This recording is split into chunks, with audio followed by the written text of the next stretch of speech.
보비로운 믿음을 우리와 함께 받은 자들에게 편지하노니 하나님과 우리 주 예수를 알므로 은혜와 평강이 너희에게 더욱 많을지어다. 아멘. 이제 베드로전서를 마치고 베드로후서를 시작하게 됐습니다. 오늘은 전체적인 서론과 그다음에 베드로에 대해서 간단하게 이제 생각을 해보려고 합니다. 먼저 전체 주제는 그 이단에 대한 것입니다. 베드로후서에 보시면 거짓 교사, 이단에 대해서 많이 언급을 하고 있습니다. 왜냐하면 이제 베드로는 이 편지를 쓰면서 이 안에 보시면 자기가 이제 육신의 장막을 떠날 날이 얼마 남지 않았다. 순교를 당할 것을 이제 내다보면서 마지막 편지를 씁니다. 근데 내가 떠나간 후에 이제 이단들이 많이 나타날 것이다. 예수님께서도 말세 때 거짓 그리스도, 거짓 선지자들이 많이 일어날 것이라고 말씀하셨는데 베드로는 교회를 향해서 베드로 전서에서는 환난과 핍박을 대비시키는 거였다면 베드로후서는 이단에 대해서 이제 준비를 시키고 교회를 이제 무장시키는 것입니다. 그래서 여기 1절에 보시면 예수 그리스도의 종이며 사도인 시몬 베드로는 우리 하나님과 구주 예수 그리스도의 의를 힘입어 동일하게 그랬습니다. 동일하게 보배로운 믿음을 우리와 함께 받은 자들에게 편지하노니, 이 말 속에 뭔가 암시하는 게 있습니다.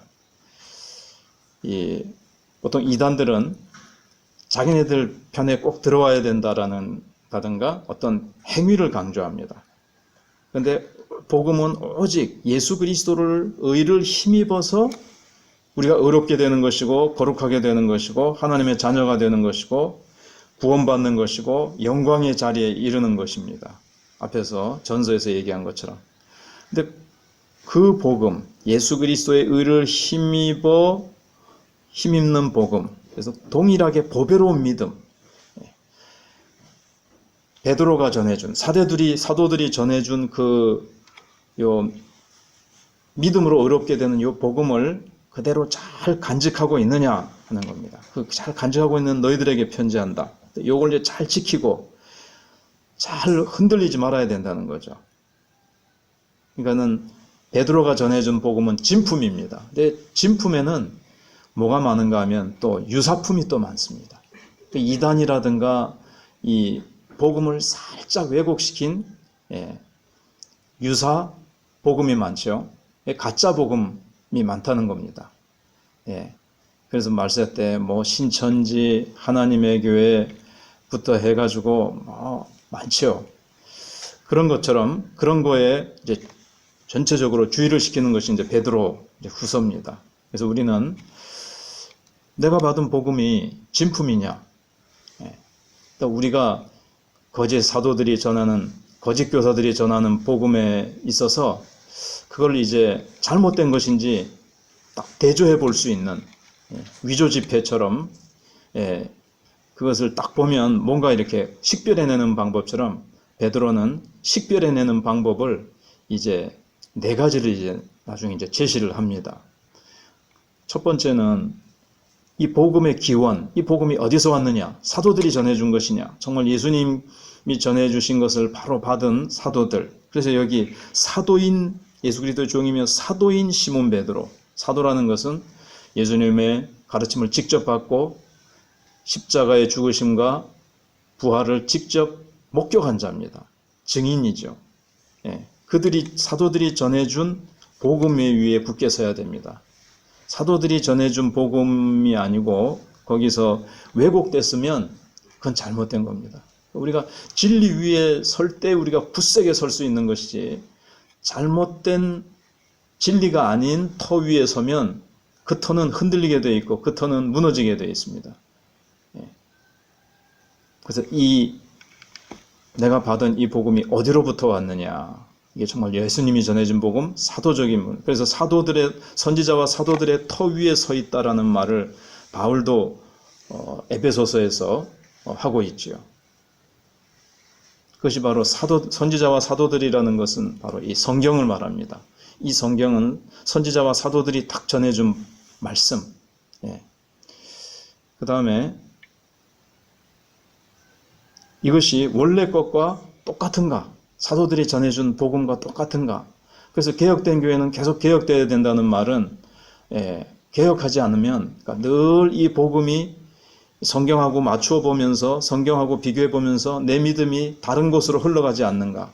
나도 모르게 거짓 교사가 전해준 요즘 한국교회에 유행하는 긍정적인 어떤 그런 포지티브 싱킹이라고 긍정적인 사고방식, 하면 된다, 할 수 있다, 이제 이런 거, 그 다음에 기복 신앙, 예수 믿고 잘 되는 거, 이 세상에서 잘 되는 거, 그것이 복음 안에 포함되어 있지만 그게 중심이 되어지고 그것으로만 흘러가는 것이 이제 기복 신앙이죠. 그렇게 되는 것에 나도 모르게 살살살살 한국교회가 잘못 흘러가고, 나도 거기에 편승해가지고 나도 사도들이 전해준 복음이 아닌 다른 곳으로 흘러가지는 않는가. 예수 그리스도를 따르는 것은 고난이 있고 십자가를 지고 따르는 것이고, 베드로전서에서 주님이 고난의 발자취를 남기시고 영광으로 들어가셨기 때문에 우리도 고난 후에 영광이 있는데, 고난은 없고 영광만 있는 복음이 한국교회에 많거든요. 그래서 그런 것들을 이제 베드로가 그거랑 비교해 보라고 이제 얘기를 합니다. 세 번째는 변화를 일으키는가. 진짜 복음은 삶의 변화를 일으키고 그 사람을 변화시킵니다. 삶의 변화의 열매가 있다는 거죠. 이단들은 잘못된 열매를 맺힙니다. 이 세상의 육체적인 쾌락과 방탕과 악의 열매를 맺힙니다. 그래서 거짓 교사들을 분별하는 법도 예수님께서 그 열매로 그 사람이 어떤 사람이냐, 거짓 교사냐, 참된 하나님의 복음의 일꾼이냐를 구별할 수 있다 그랬습니다. 양의 탈을 쓴 거짓 교사를 이제 일이라고 얘기를 하고 있죠. 그런 것을 우리가 분별할 수 있어야 됩니다. 말세가 될수록 그런 자들이 많이 나타나기 때문에.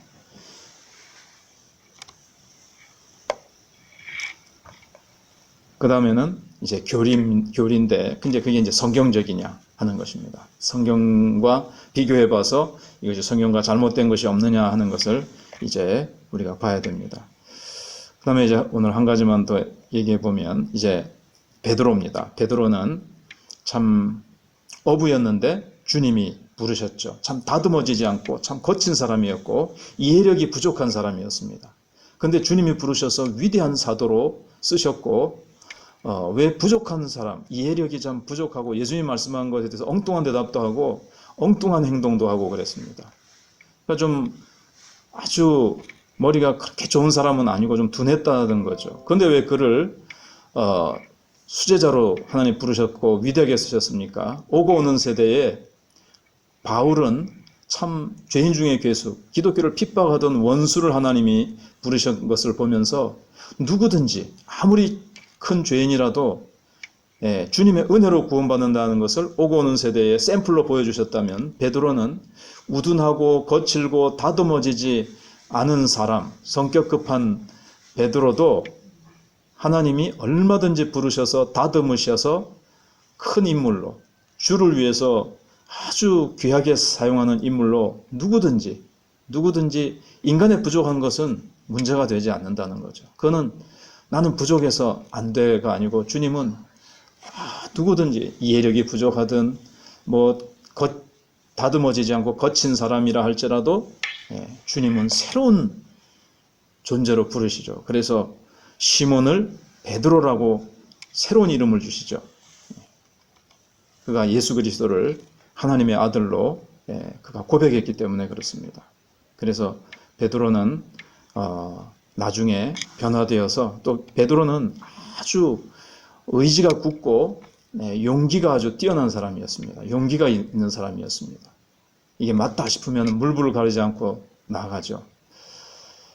그래서 나중에 핍박이 올 때에 물론 성령의 능력으로 주어진 그 성품이 강화된 것입니다마는, 그는 주님이시면 막 무리로도 막 걷잖아요. 무리도 겁내지 않고 주님이 말씀하소서 하면서 그냥 이렇게 무리에도 뛰어들고 그 용기와 어떤 그 추진력이라 그럴까요? 그런 성품이 또 나중에 성령 안에서 살아나서 이것이 더 강화되어서 성령 안에서 그 용기와 불굴의 어떤 의지, 이것이 이제 귀하게 이제 쓰임 받게 되어집니다. 그리고 나중에 이제 예루살렘 교회는 야고보가 형제 야고보, 예수님의 형제 야고보가 교회를 돌보게 하고 자기는 이제 돌아다니면서 복음을 전하고, 그는 천국 열쇠를 받았기 때문에 고넬료 가정에 가가지고 복음을 전하고 이방인에게 이렇게 구원의 문을 여는 역할을 했습니다. 그리고 나중에 로마에 가서 이제 전설에 의하면 거꾸로 매달려서 순교를 당했다고 하죠. 그 죽음을 피하지 않고 거꾸로 매달려서 십자가에 죽는 그 순교를 하기까지 그는 주님을 사랑하고 교회를 위해서, 복음을 위해서 그의 생애를 그렇게 전적으로 불사르는 인생을 살았습니다. 기도하겠습니다.